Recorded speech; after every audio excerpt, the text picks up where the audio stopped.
यहां नारद जी ने कंस को जाकर के कहा, तुम्हारा शत्रु कृष्ण बड़ा होता जा रहा है, तुम कब मारोगे? कंस ने कहा, बोले कि मैं तो बहुत प्रयास कर चुका, वो मरता ही नहीं है। पूतना भेजी, अरिष्टासुर भेजा, व्योमासुर भेजा, केसी भेजा, इतने राक्षस भेजे, लेकिन वो मरता ही नहीं है।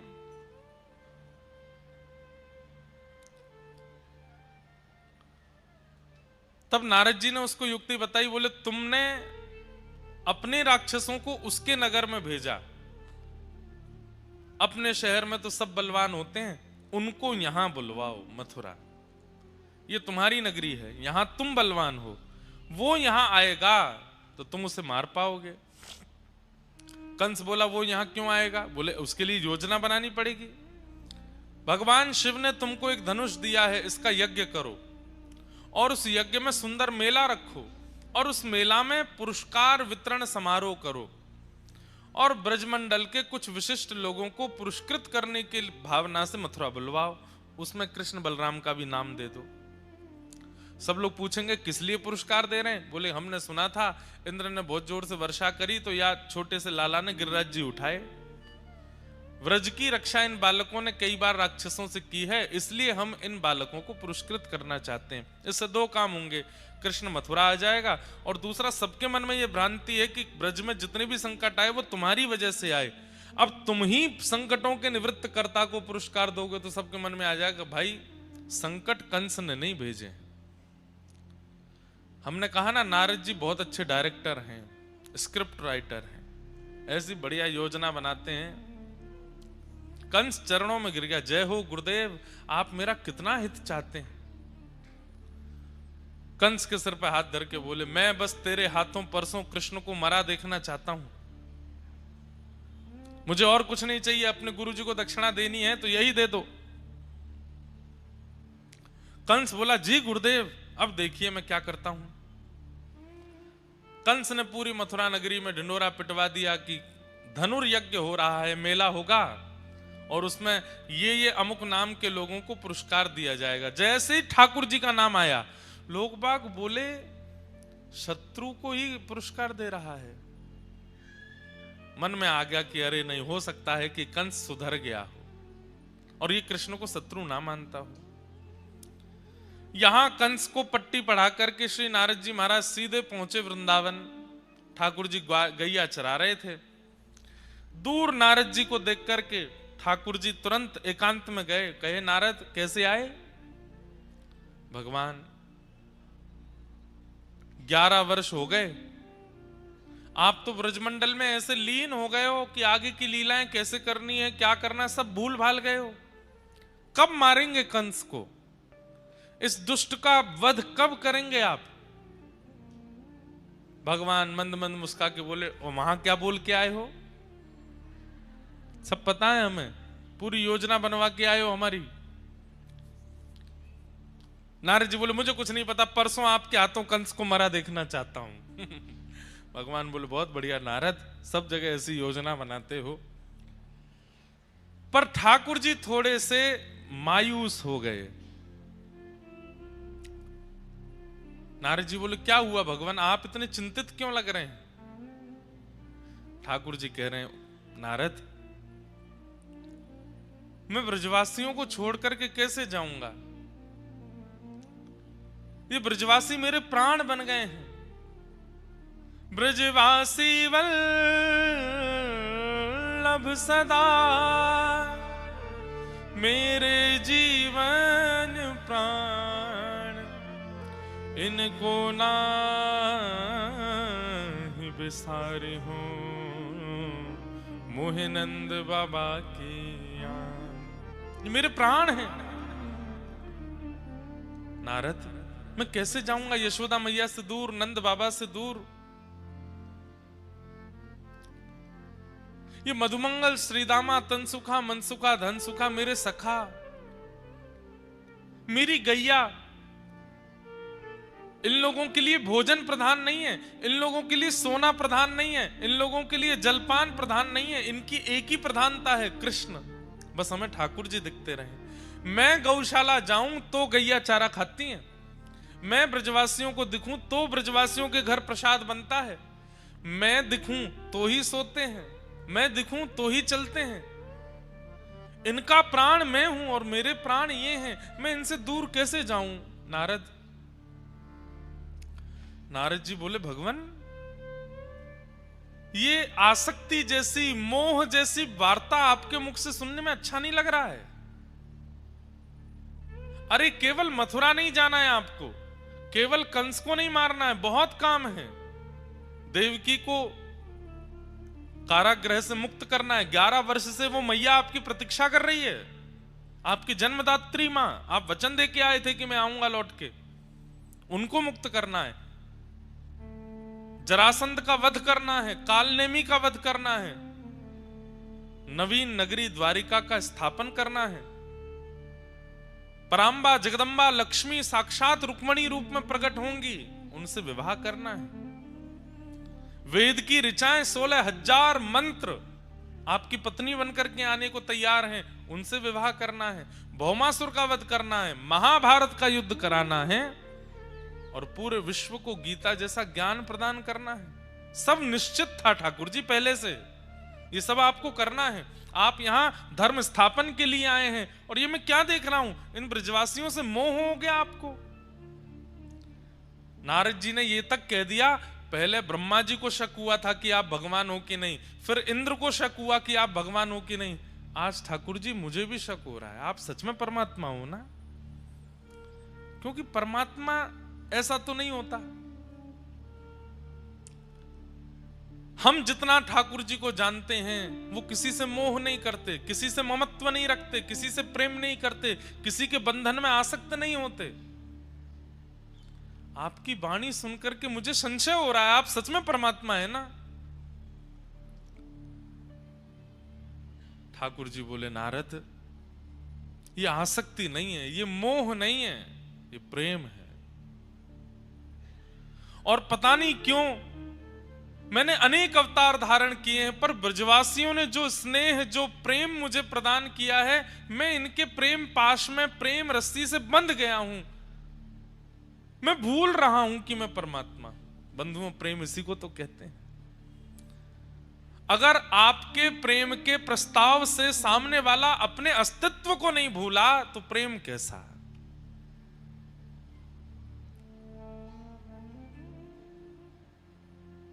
प्रेम तो उसी को कहते हैं जहां पर व्यक्ति अपने अस्तित्व को भूल जाए।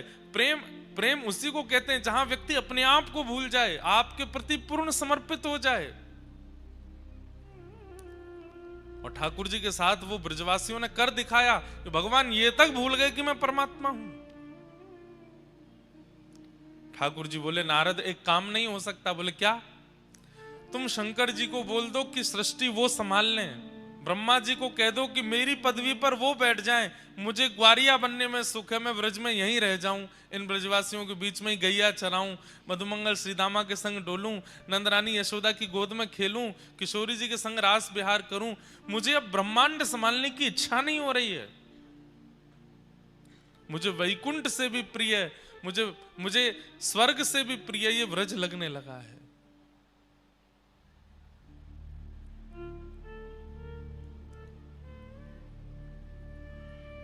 तुम शंकर जी से बात कर लो ना। सतयुग त्रेता द्वापर में मैं परमात्मा था, अब वो ही परमात्मा बन जाएं। मैं अपना अस्तित्व हटा देता हूं, दो ही देव रहेंगे, ब्रह्म और शिव। मैं कहां हूं? मैं सदा ब्रज में रहूं, इन ग्वारियाओं के बीच में, इन ब्रजवासियों को मुझे बहुत सुख मिलता है यहां पर। नारद जी बोले, ये कैसी बात कर रहे हैं आप? प्रेम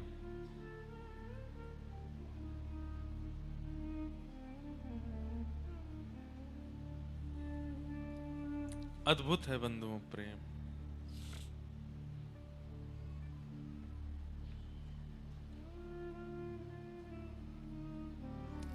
भगवान नारद जी अपनी सौगंध देते हैं ठाकुर जी को कि ठाकुर जी आपको जाना पड़ेगा ब्रज से। ठाकुर जी कहते हैं, मैं कैसे जाऊंगा, कोई योजना है? नारद जी बोले, हां, अक्रूर जी परसों आपको लेने के लिए आएंगे। आपके पास केवल 2 दिन है ठाकुर जी, 2 दिन में आप अपना सब भाव निपटा लीजिए, फिर आपको आगे की लीला में प्रवेश करना है। बंधुओं, भगवान की जैसे मानो नींद उड़ गई हो, अब मैं कैसे जाऊं यहां से, कैसे आगे प्रस्थान करूं।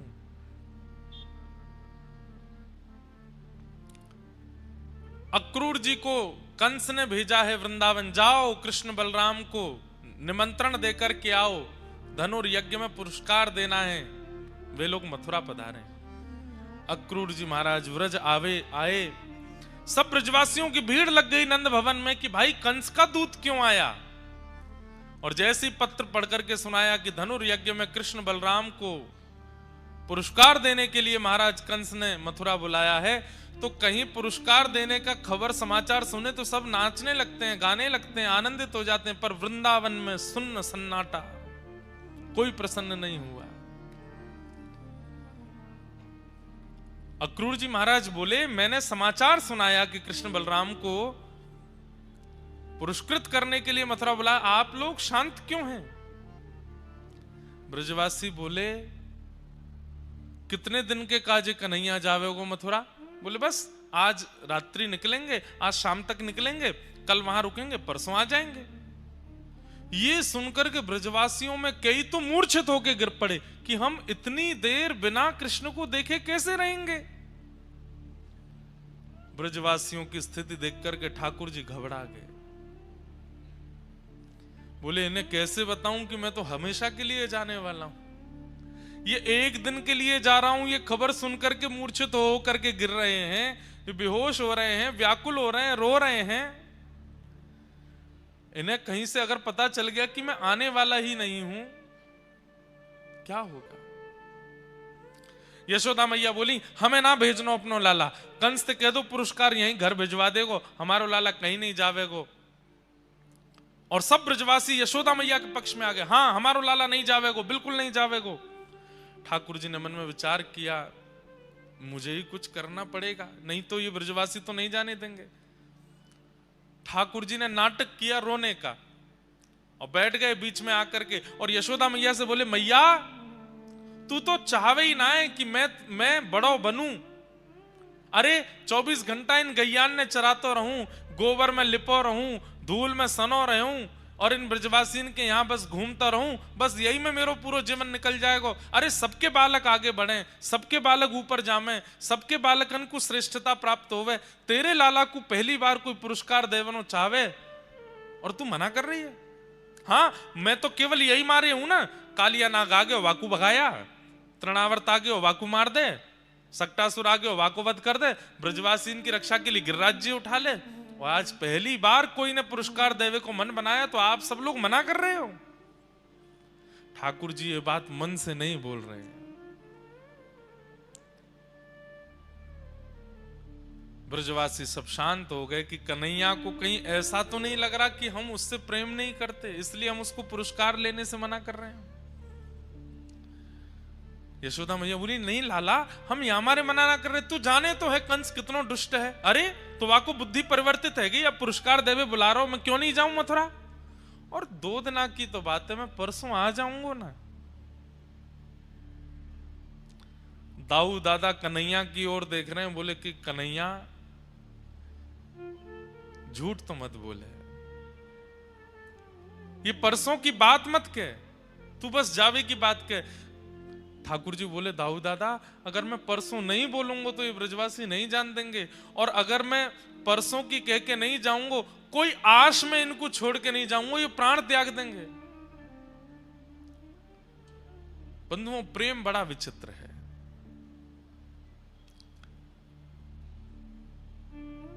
प्रतीक्षा प्रेम का एक स्वरूप है, और ब्रजवासियों जितनी प्रतीक्षा पूरे विश्व में किसी ने नहीं की। 11 वर्ष 56 दिन की आयु में ठाकुर जी गए हैं और ब्रजवासी 225 वर्ष केवल प्रतीक्षा करते रहे कि ठाकुर जी आ रहे होंगे, अब हमारो लाला आवेगो। हर दिन ब्रजवासी कहते परसों की कह के गयो, परसों तो कब की बरसन की निकल गई। अरे नाए आज बोलो, आज कहा बोलो, बोले परसों आवेगो, परसों फिर बोल दियो आज परसों आवेगो। रोज ब्रजवासी परसों परसों कहते के ठाकुर जी, एक दिन तो ब्रजवासी सब हंसने लगे, वाह लाला कल नहीं कह के गए हो, परसों कह के गए हो, और ये परसों बरसन के समान है गई, रोज परसों आ जाए। एक आशा दे करके गए ब्रजवासियों को कि मैं परसों आ जाऊंगा।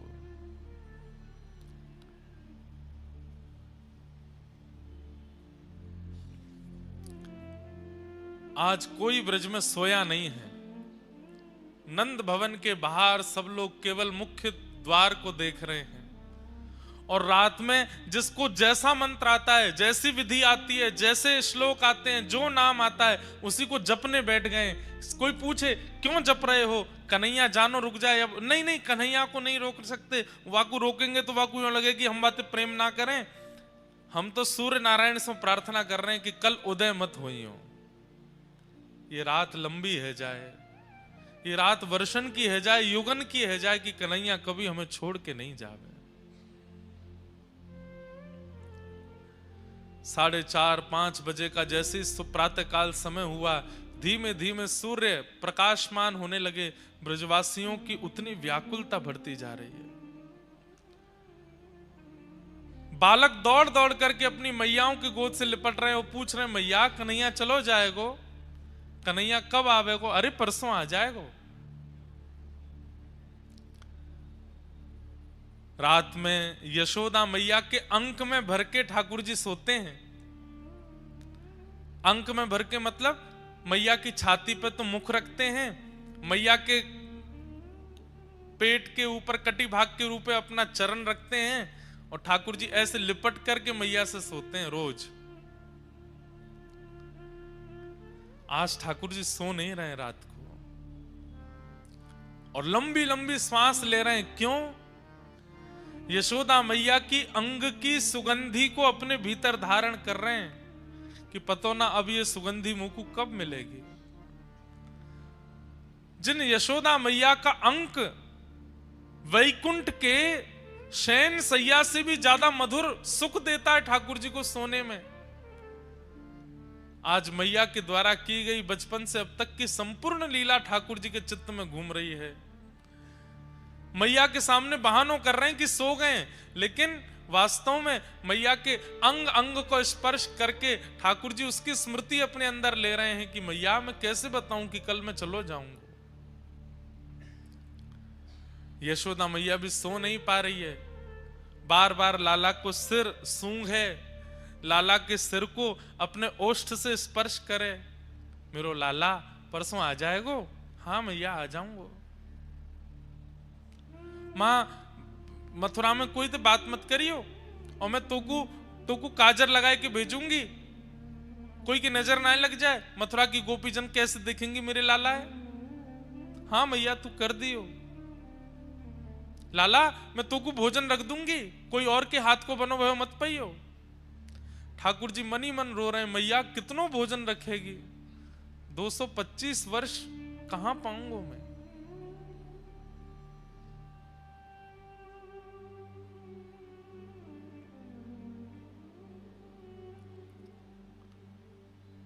रात भर यशोदा मैया के अंक से लिपटे ठाकुर जी रुदन करते रहे। सुबह जैसे ही ठाकुर जी की निद्रा खुली, आज तक ठाकुर जी कभी अपने आप नहीं उठे। मैया आती है, लाला को सिर पकड़े, अपने हाथ से दूध पिलावे, सोते भय ठाकुर जी के मुख से दूध स्पर्श कराती है, और उसको पीते पीते ठाकुर जी तब आंख खुलते हैं। लेकिन आज मैया जैसे दूध को पात्र लेके आई तो कहा देखी ठाकुर जी बैठे हैं, जग गए हैं। लाला कहा भयो? आज तक कभी ऐसा पहले नहीं भयो कि तू उठ के बैठ गए हो, आज अपने आप बैठ गए हो। मैया के अंक से लिपट गए, बोले मैया मैं परसों तक कैसे रहूंगा तेरे बिना। परसों शब्द है पर मन में बरसों आ रही है ठाकुर जी के। अरे ना लाला अब तू ही तो कल कह रो सबके बालक ऊपर बढ़े तो वो बढ़नो है, अब तो को लगे कि तू पुरस्कार लेके आगे बढ़ेगो तो तू जा, और मैं कहीं जा थोड़ी नहीं हूं लाला, तू आ जाएगो वापस। फिरते वही ब्रजमंडल में लीला होंगी, फिरते रोज गैया चरावे जाइयो, फिरते रोज माखन मिश्री लाला को पवाए करूंगी, बस 2 दिन की तो बात है। ठाकुर जी बहुत भावुक हो रहे हैं।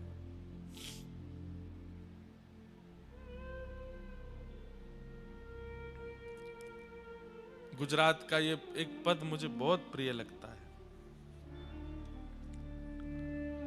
56 भोगन थाल धराए के, 56 भोग थाल धराए के, माखन नी मिश्री मारी रह गई गोकुल माँ, माखन नी मिश्री मारी रह गई गोकुल माँ। नंद लाला ने माता यशोदा जी सांभरे, ममता नी मूर्ति मारी रह गई गोकुल माँ। नंद लाला ने माता यशोदा जी सांभरे, ममता नी मूर्ति मारी रह गई गोकुल माँ।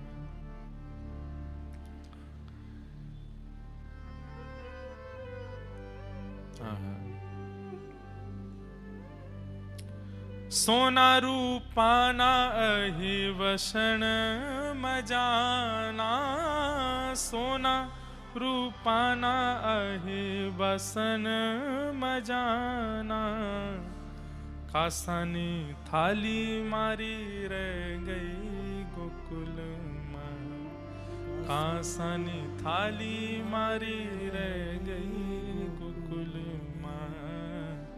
नंद लाला ने माता यशोदा जी सांभरे, ममता नी मूर्ति मारी रह गई गोकुल माँ।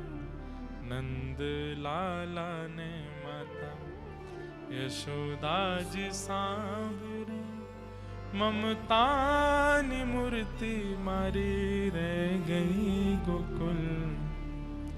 आपके गुजरात में द्वारिका में बंधुओं विरही श्री कृष्ण हैं, बहुत विरह में है। अरे सामने देवकी मैया को बैठा रखा है अपने कि मेरी मां दिखती रहे, और देवकी में ही श्री यशोदा जी का भाव करते हैं ठाकुर जी। आज भी द्वारिकाधीश अपनी श्रृंगार आरती में, संध्या आरती में वेणु धारण करते हैं, व्रज को याद करते हैं, व्रज की स्मृति करते हैं।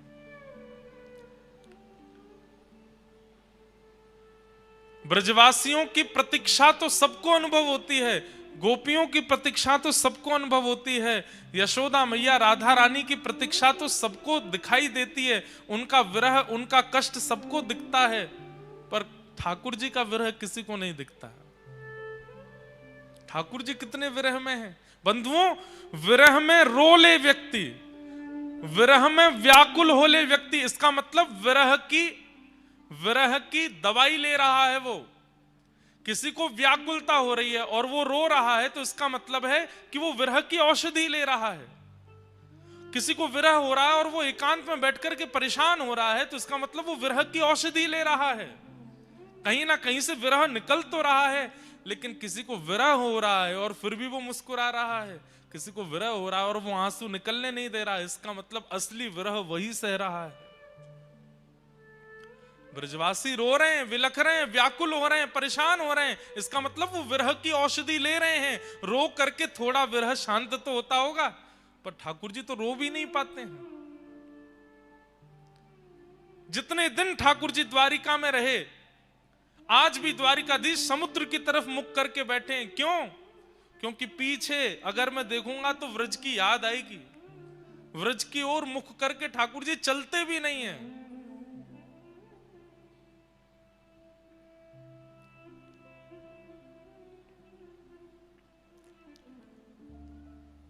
हीरा माणिक ना मुकुट धराए छे, हीरा हमारे संगीत वाले भैया शायद नहीं गा पाए, आप सबको तो याद है, आप सब गाओ, गुजराती है। हीरा माणिक ना मुकुट धराए छे, हीरा माणिक ना मुकुट धराए छे, मोर पीछ पाग मारी रह गई गोकुल मां, मोर पीछ पाग रह गई गोकुल। हाथी ने घोड़ा ही झूले आमवड़िए, हाथी ना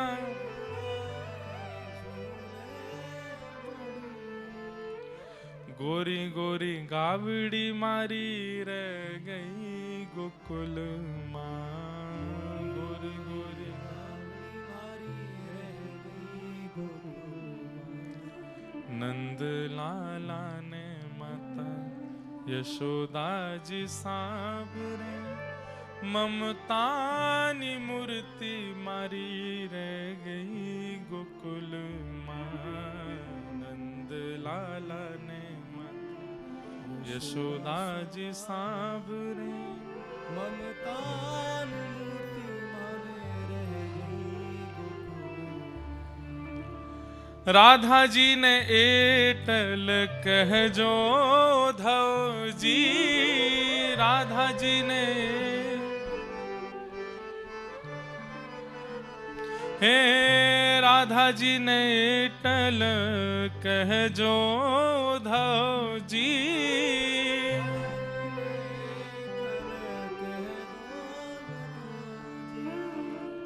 हमी भरी आंख मारी रह गई गोकुल मां, भरी आंख मारी रह गई गोकुल।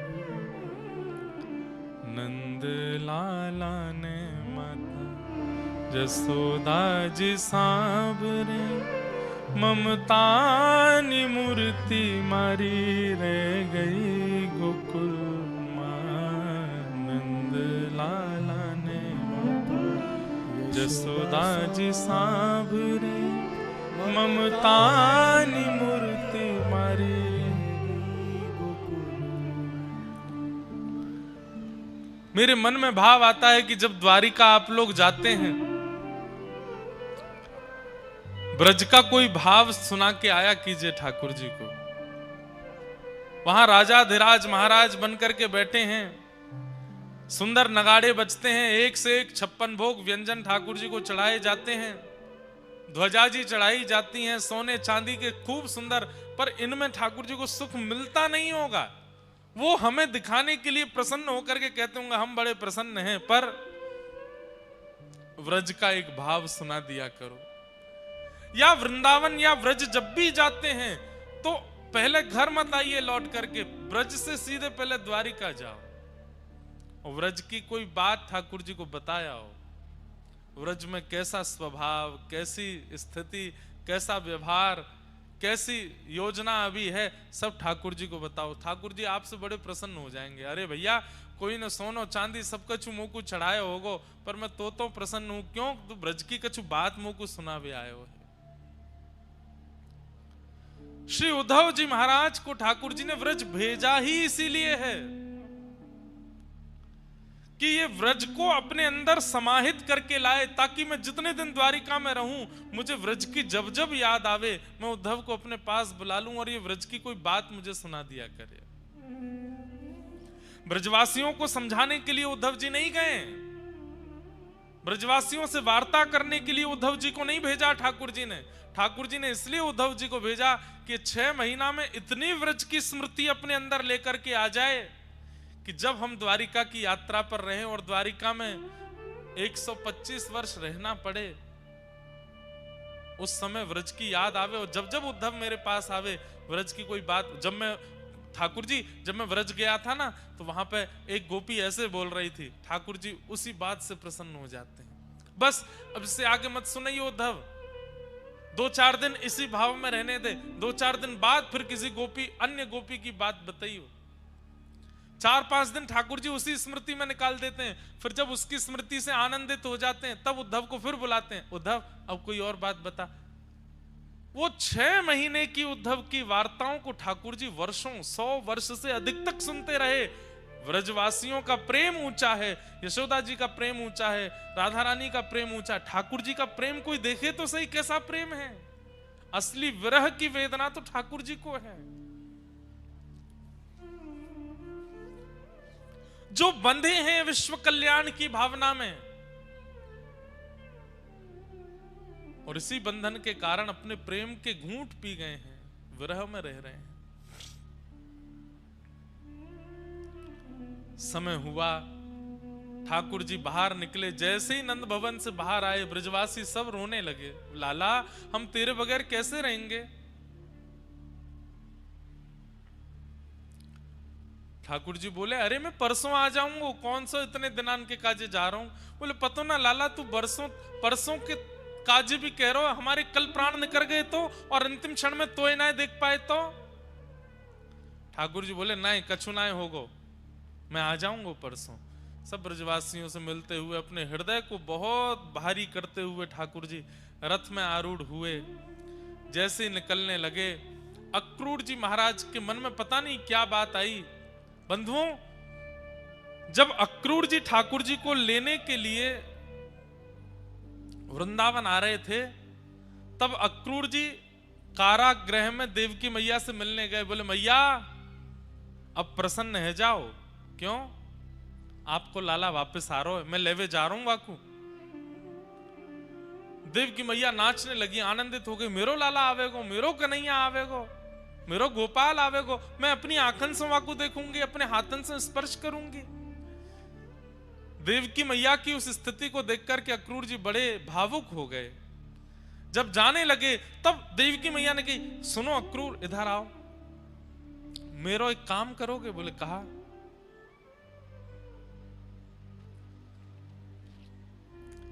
यशोदा जी को सत्य बता देना, कृष्ण किसके पुत्र हैं। अक्रूर जी बोले मैया ये काम कैसे कर सकता हूं मैं, और ये कार्य किसी के वध करने के समान है, ये मुझे मत कहिए कहने को। उद्धव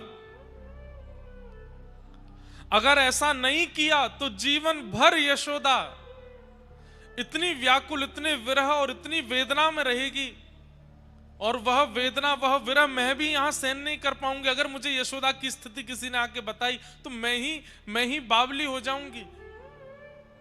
11 वर्ष 56 दिन में जब मुझे आकर के कोई यशोदा नंदन कृष्ण कहता है तो मैं अपनी वेदना समझती हूं। इसलिए यशोदा को सत्य बता देना। यहां देवकी मैया ने कुछ गलत नहीं किया बंधु। यशोदा मैया जीवन भर आश में रहती कि लाला मेरो है, आयो नहीं, अपनी मैया के पास आयो नहीं। अपने प्रश्न पर, अपने प्रेम पर प्रश्न चिन्ह उठ जाता, अपनी ममता पर प्रश्न चिन्ह उठ जाता। मैंने इतना प्रेम ना कियो कि लाला लौट के नहीं आयो मेरे पास। कृष्ण वापस नहीं आए, इसका एक भाव तो पता होगा यशोदा को कि वो मेरो लाला ना है, वो देवकी को लाला है, इसलिए बता के आना। उद्धव जी महाराज चलते रथ से 1 मिनट के लिए उतर गए। ठाकुर जी ब्रजवासियों से मिल रहे थे और दौड़ करके गए। ठाकुर जी बोले कहां जा रहे हो? अक्रूर जी महाराज बोले एक काम है ठाकुर जी, आप मिलो सबसे, मैं आऊं। और यशोदा मैया को भीतर नंद भवन में लेके गए और बैठा करके मैया से बोले मैया एक बहुत जरूरी बात करनी है, इसके बाद हो सकता है आपकी स्थिति दयनीय हो जाए, पर मुझे बताना पड़ेगा। कृष्ण आपके पुत्र नहीं है, कृष्ण देवकी के लाला है।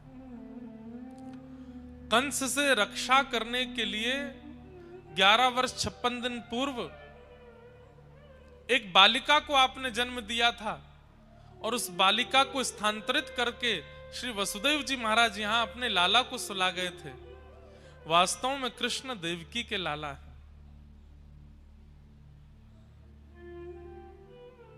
और अब वो वापस अपनी मां के पास जा रहे हैं।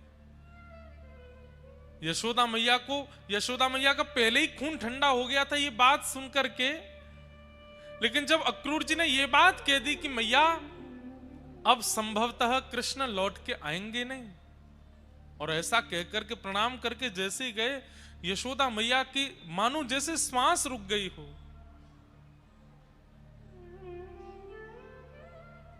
किसी को एक साथ 1000 बिच्छू डस दें, उसकी जो पीड़ा होती है वो यशोदा मैया को होने लगी। एक तो ये बता देना कि वो आपके पुत्र नहीं है, और उसके बाद भी ये कह देना कि वो आज अंतिम बार दिख रहे हैं, अब लौट करके नहीं आएंगे। यशोदा मैया इस विरह को सह नहीं पाई। एक बार तो वहीं मूर्छित होकर गिर पड़ी, पर तभी उन्हें अंतर आत्मा से याद आया कि कन्हैया को एक बार तो देख लूं, जा रो है मेरो लाल, मेरो कन्हैया, मेरो छोना अब जा रो है, एक बार तो वाकू देख लूं।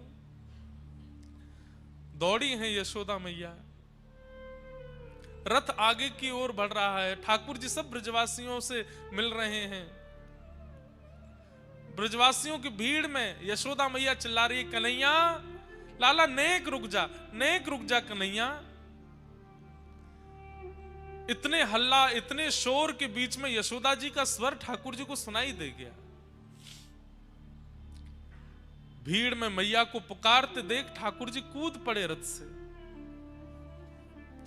मैया तू कहां गए हो, तू ऐसे काहे क्यों हो रही है, और इतनी व्याकुल क्यों हो रही है, इतनी विरही क्यों हो रही है, और ये देख सबरी भीड़ आ रही है, मैया तू किनारे आ जा। बार बार अपने अंग से लगाते हैं ठाकुर जी, मैया तू काहे क्यों ऐसी है रही, अरे मैं आ जाऊंगा, तू कह दे, तू अगर कह देगी कि मैं नहीं जाऊंगा, परसों तक के लैया इतनो विरह है रोए, मैं नहीं जाऊंगा मैया, मैं कह दूंगा अक्रूर जी चले जाएंगे और दाऊ दादा जाके पुरस्कार ले आएंगे, मैं नहीं जा रहा हूं मैया, मैं तेरे पास रुक जाऊंगा। यशोदा मैया कह रही है, लाला क्यों ना कह सकूं मैं कि तू रुक जा यहीं पे।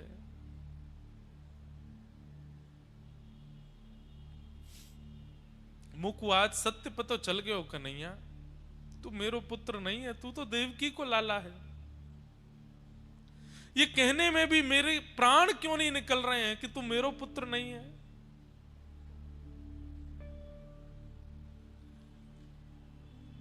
ठाकुर जी स्तब्ध हो गए, अक्रूर जी को देखने लगे। अक्रूर जी हाथ जोड़ के क्षमा मांग रहे, नाथ देवकी मैया की आज्ञा थी। अब ठाकुर जी किसी से कुछ नहीं कह रहे हैं, अब मैं कितना छुपाऊं, कितनी आशाएं दूं।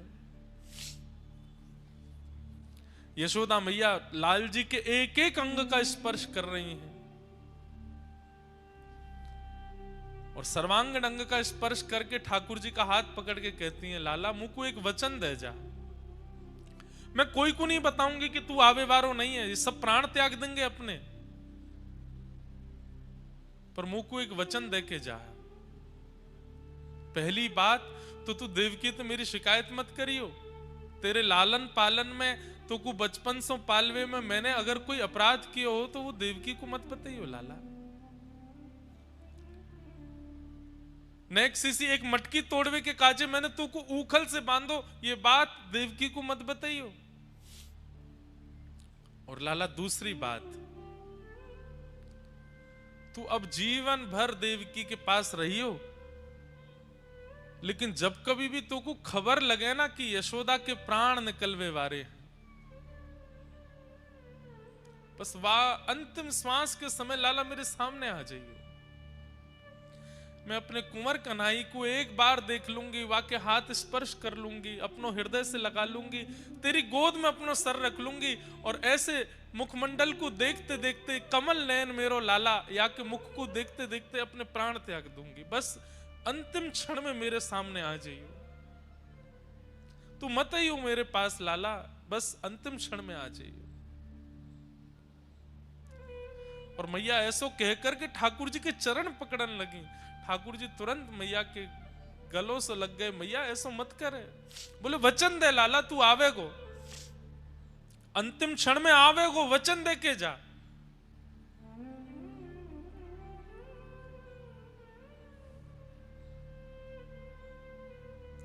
ठाकुर जी यशोदा मैया को वचन दे रहे हैं, मैया तो अंतिम क्षण नहीं, तू जब जब नेत्र बंद करेगी मैं तेरे सामने ही रहूंगा मैया, मैं कहीं नहीं जाऊंगा। नहीं, तू अब बीच में नहीं आवेगा, तू को मेरी सौगंध है, अब तू मत ही हो लौट के देवकी के पास जा, बस अंतिम क्षण में आ जाइए।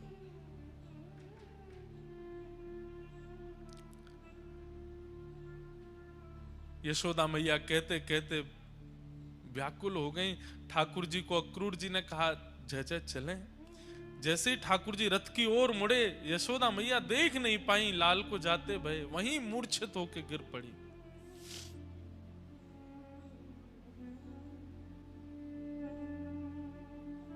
ब्रजवासियों को ये सब सत्य नहीं पता है यशोदा मैया का।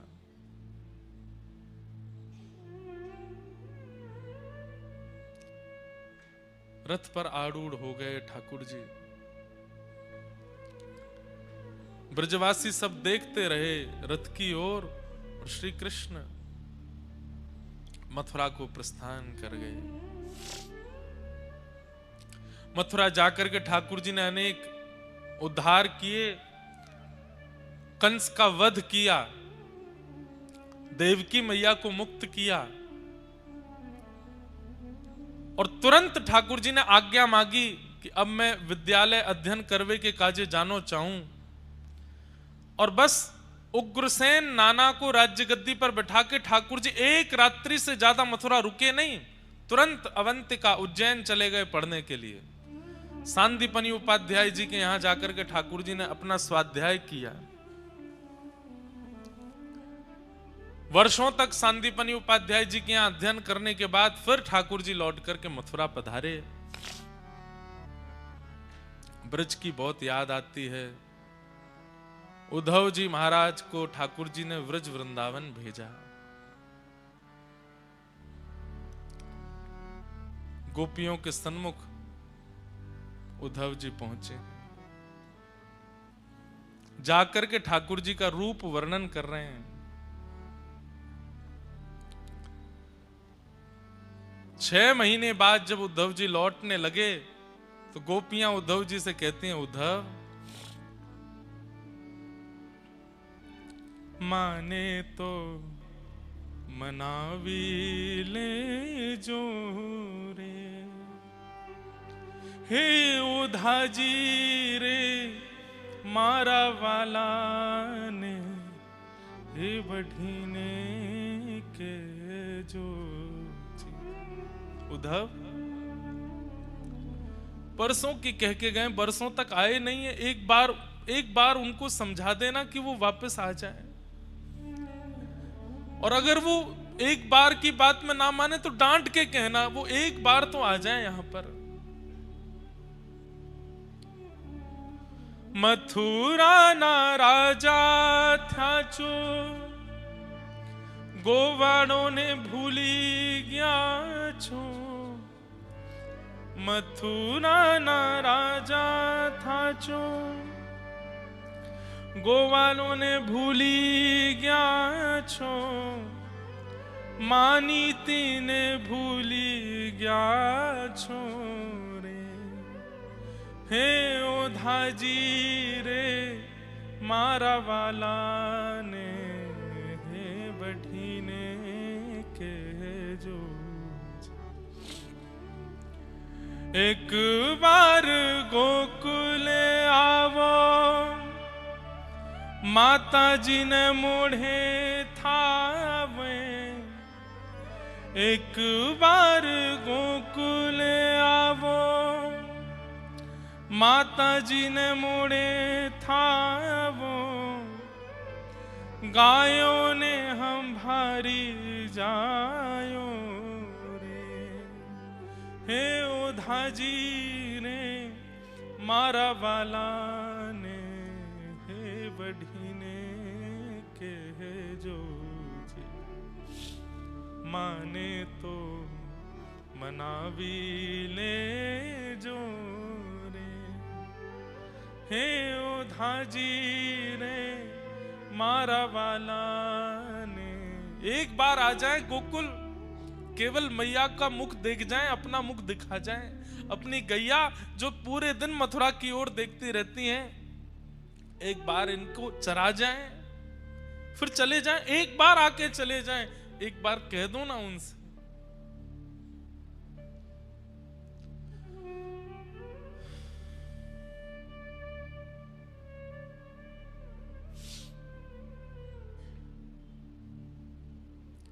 उद्धव जी महाराज ब्रजवासियों को समझाने आए हैं, पर ब्रजवासियों की स्थिति देख करके उद्धव जी 6 महीना निकल गए, 6 महीना बाद लौट करके गए, ठाकुर जी के चरणों में प्रणाम करके कहते हैं छोड़ दीजिए ब्रह्मांड को, छोड़ दीजिए सृष्टि की रचना को, छोड़ दीजिए लोक कल्याण को, आप वृंदावन चलिए। आपके लायक ब्रज से प्रिय और कोई स्थान नहीं हो सकता नाथ, आप ब्रज चलिए। उन ब्रजवासियों ने, राधा रानियों ने, गोपियों ने, यशोदा मैया, इनसे ज्यादा प्रेम आपको वैकुंठ में कोई नहीं कर सकता नाथ, आप वृंदावन चलो।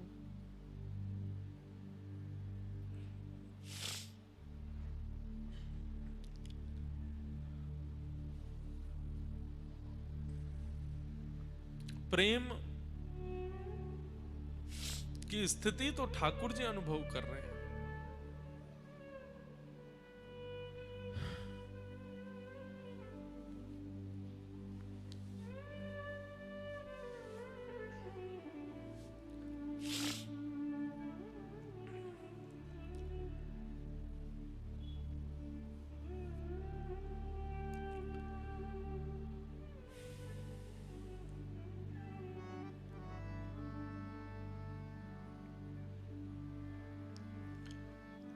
मथुरा पर जरासंध ने चढ़ाई की, भगवान ने उसके साथ युद्ध करके 17 बार हरा दिया। 18वीं बार जब ब्राह्मणों की सेना लेकर के आया, या कुछ लोग कहते हैं ब्राह्मणों की सेना लाया, कुछ लोग कहते हैं ब्राह्मणों को अनुष्ठान पर बैठा के आया कि मैं जीत जाऊं, कृष्ण हार जाएं। ब्राह्मणों की रक्षार्थ भगवान ने विश्वकर्मा को आज्ञा की, गोकुल छूटा, नंदगांव छूटा, वृंदावन छूटा, अब ब्रजमंडल छोड़ने की बारी है। जितना दूर रहेंगे उतना ब्रज से और प्रेम हो जाएगा। हे विश्वकर्मा जी, दूर समुद्र, नमकीन खारे समुद्र के बीच में एक नई नगरी का निर्माण करो। वृंदावन के परिंदे भी चाहें तो वहां पहुंच ना पाते हो, इतनी दूर ले जाओ, ताकि वृंदावन की विरह अग्नि में मैं जलता रहूं। इन ब्रजवासियों के प्रेम के ऋण से सदैव, उस ऋण में, अपने उस ऋण के भार में सदैव को खोजता रहूं, चाह कर के भी वृंदावन आ ना पाऊं, इतनी दूर एक नगरी का निर्माण करो, ताकि इन वृंदावन वासियों को जितना मैंने विरह दिया है, इनसे अधिक विरह की अग्नि में मैं रहूं। विश्वकर्मा जी ने समुद्र के बीच में द्वारिका नगरी का निर्माण किया। कोसों दूर पक्षी भी अगर चाहें तो 10 दिन लगेंगे उड़ करके वृंदावन से द्वारिका आने में। इतनी दूर मथुरा से, ब्रज से ठाकुर जी ने नगरी बनाई। रणभूमि में पहुंचे, दाऊ दादा का हाथ पकड़ा, बोले दाऊ दादा प्रणाम कर लें आप ब्रजभूमि को, अब चलना है यहां से। और प्रणाम करके ब्रजभूमि को, ब्रज की रज को अपने गोजा में रख के ठाकुर जी अपनी पीतांबरी में बांध करके संपूर्ण ब्रज को वंदन करके, और रणभूमि में युद्ध करते करते करते हाथ पकड़ के दाऊ दादा का रण छोड़ दिया। दौड़ करके गए हैं, देख रहे हैं सब कि कहां जा रहे हैं, कहां जा रहे हैं, कहां जा रहे हैं, ये गए और वो गए।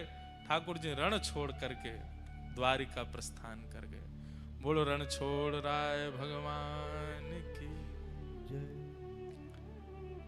रण छोड़ करके ठाकुर जी द्वारिका आ गए। सोते हुए समस्त मथुरा वासियों को विश्वकर्मा ने रात रात में द्वारिका पहुंचा दिया। उठे सुबह तो सब ढूंढने लगे, हमारे द्वार कहां हैं, द्वार कहां हैं। सबके घर बदल गए, सबके आंगन बदल गए। सब ने जैसे ही अपने द्वार का द्वार खोला, हर द्वार के बाहर कृष्ण बलराम खड़े हैं। तो द्वारी द्वारी कम ब्रह्म, जहां हर द्वार पर ब्रह्म खड़े हैं उसी को द्वारिका कहते हैं। बोलो द्वारिकाधीश की जय। ब्रजवासियों मथुरा वासियों को लेकर के ठाकुर जी द्वारिका यदुवंशियों के साथ आ गए और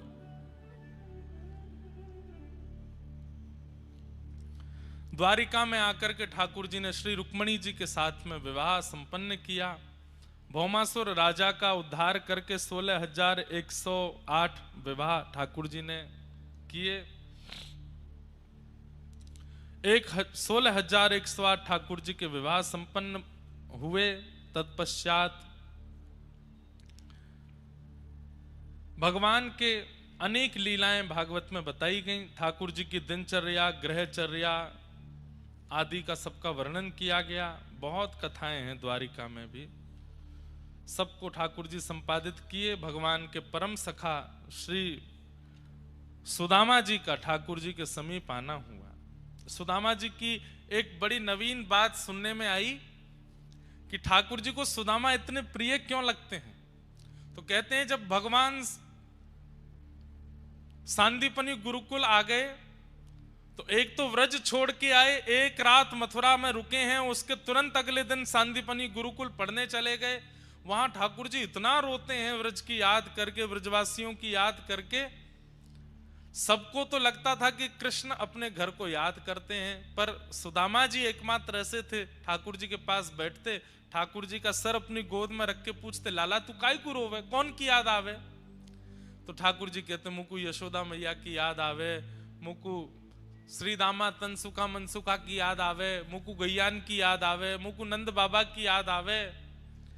तो सबकी याद ठाकुर जी को आती। तो सुदामा जी पूछते नंद बाबा कहा करें, कैसे कपड़ा पहने, यशोदा मैया कहा करें, कैसे कपड़ा पहने। सबकी दिनचर्या और सबके व्यवहार स्वभाव को सुदामा जी ठाकुर जी से पूछ लेते हैं। और फिर किसी दिन यशोदा मैया की तरह साड़ी पहन करके श्री सुदामा जी आ जाते हैं और जैसे यशोदा मैया ठाकुर जी को बुलाती हैं लाला, वैसे स्वर में ठाकुर जी को कहती हैं लाला।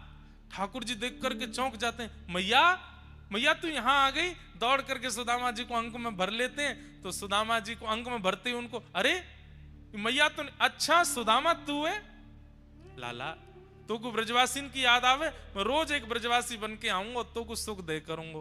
काउदना ठाकुर जी सीदामा बनिया में, काउदना मधुमंगल बनिया में, काउदना नंद बाबा को रूप धारण कर लें, काउदना गैया बन जा में। और वहां सांदीपनी गुरुकुल में ठाकुर जी प्रत्येक दिन एक ब्रजवासी का अनुभव सुदामा जी से कर लेते हैं और ठाकुर जी का मन लग जाता है। सुदामा जी कहते हैं मुझको सुदामा बोले, आज मोकू तू मधुमंगल ही बोले गो। ठाकुर जी मधुमंगल के साथ जैसा व्यवहार ब्रज में करते हैं वैसा ही सुदामा जी के साथ करते हैं। आज मुकु तुम मैया ही बोलेगो, तो जैसा मैया के साथ ठाकुर जी रहते हैं ना, जिद्दी हठी परेशान करवे वाले, वैसे ही यशोदा की तरह सुदामा जी के साथ लीला करते हैं ठाकुर जी। इसलिए सुदामा जी ठाकुर जी को प्राणों से भी प्रिय हैं, क्योंकि जितने वर्ष सांदीपनी उपाध्याय के यहाँ ठाकुर जी रहे, ठाकुर जी का मन सुदामा जी ने लगाया ब्रजवासी बन बन करके।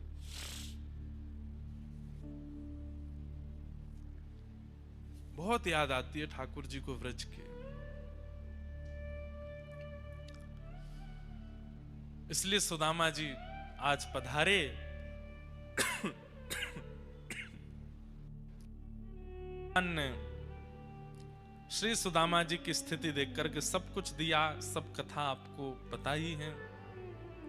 सुदामा जी पर अनुग्रह करने के पश्चात भगवान ने अपने सब यदुवंशियों को समझाया कि मैं भगवान होकर के भी तुम्हारी रक्षा नहीं कर पाऊंगा अगर तुम संतों का अपमान करोगे तो। लेकिन यदुवंशी इस बात को ध्यानपूर्वक समझते नहीं थे। ठाकुर जी आज्ञा करते थे सत्संग किया करो, कथा सुना करो, मंदिर जाया करो। अरे भगवान के रिश्तेदार हो तो इसका मतलब कथा सुनना बंद कर दोगे। ठाकुर जी के बच्चे आदि सब यदुवंशी सोचते, ठाकुर जी तो ऐसे ही बोलते रहते हैं, भगवान हमारे पिता हैं, भगवान हमारे चाचा हैं, भगवान हमारे ताऊजी हैं, हमको कथा सुनने की क्या आवश्यकता, सत्संग साधु संग करने की क्या आवश्यकता। और यही कारण बना, यदुवंशियों ने एक दिन संतों का अपमान किया, संतों ने शाप दे दिया। भगवान के पुत्र शांब के पेट से एक लोह पिंड ने जन्म लिया, क्योंकि उसको साड़ी पहना के ले गए थे पेट में पोटला बांध के पूछने के लिए कि इसके गर्भ में बेटा है कि बेटी। संतों ने शाप दे दिया, इसके गर्भ से लोह पिंड जन्मेगा और जिससे तुम्हारा पूरा यदुवंश नष्ट होगा। भगवान के पुत्र हो तो हमारा अपमान करोगे। ब्रज सब यदुवंशियों ने सोचा ठाकुर जी को पता नहीं चलेगी, लोह पिंड को समुद्र में फेंक दो, घिस करके चूरा बना करके समुद्र में फेंक दिया। समुद्र की लहरों से वही किनारे पर एक एर का विषैली घास बन गया। एक दिन यदुवंशियों में युद्ध हुआ, आपस में एक दूसरे पर एर का घास फेंकते हुए सब यदुवंशी नष्ट हो गए। दाऊ दादा ने की लाला अब मैं भी लीला पूरी करूं। ठाकुर जी को प्रणाम करके श्री दाऊ दादा भी क्षीर सागर में प्रवेश कर गए। बोलो बलराम जी महाराज की जय। ठाकुर जी ने उद्धव जी को ज्ञान उपदेश किया, अंत में भागवत धर्म का निरूपण किया, जिसका प्रवचन हम कुछ दिन पहले बद्रीनाथ में कर रहे थे। वही सब उपदेश देते हुए ठाकुर जी ने अब अपनी लीला संवरण का समय जान और उद्धव जी से कहा, उद्धव अब मैं अपनी लीला विश्राम कर रहा हूं, तुम बद्रिकाश्रम चले जाओ। अर्जुन से कहा, अर्जुन तुम मेरी पटरानियों को लेकर के वृंदावन चले जाओ। और सबको आज्ञा देकर के भगवान एक ज्योति में प्रकट हो गए। 7 बार आकाश में भ्रमण करते हुए तिरोधाय प्रविष्टोयम श्रीमद् भागवतार्णवम, भागवत जी में ठाकुर जी प्रविष्ट हो गए। ठाकुर जी के प्रविष्ट होने के पश्चात ब्रजवा सब द्वारिका समुद्र में डूबती चली गई। यहां पर उद्धव जी महाराज बद्रिकाश्रम चले गए। अर्जुन से बीच रास्ते में ही ठाकुर जी ने रूप बदल करके सब पत्नियों का हरण कर लिया। अर्जुन को बता दिया, मेरे बगैर तेरा गांडीव धनुष भी किसी काम का नहीं है। अर्जुन रोते विलखते हस्तिनापुर पहुंचे, पांडवों को बताया, ठाकुर जी लीला पूरी करके चले गए। पांडवों ने उसी समय अपनी राज्य पदवी का त्याग कर दिया। परीक्षित को राज्य गद्दी पर बैठा के पांडव भी स्वर्गारोहण को चले गए। कुछ दिन बाद परीक्षित को शाप लगा। परीक्षित ने शुकाचार्य जी से कथा श्रवण की। आज कथा का विश्राम दिवस। सुखदेव जी महाराज कथा विश्राम करके अंतर ध्यान हो गए। परीक्षित जी को तक्षक सर्प ने डस लिया। उनका पांच भौतिक शरीर तो जल गया, पर उनकी दिव्य आत्मा एक विमान में विराजमान होकर के भगवत धाम को प्रस्थान कर गई।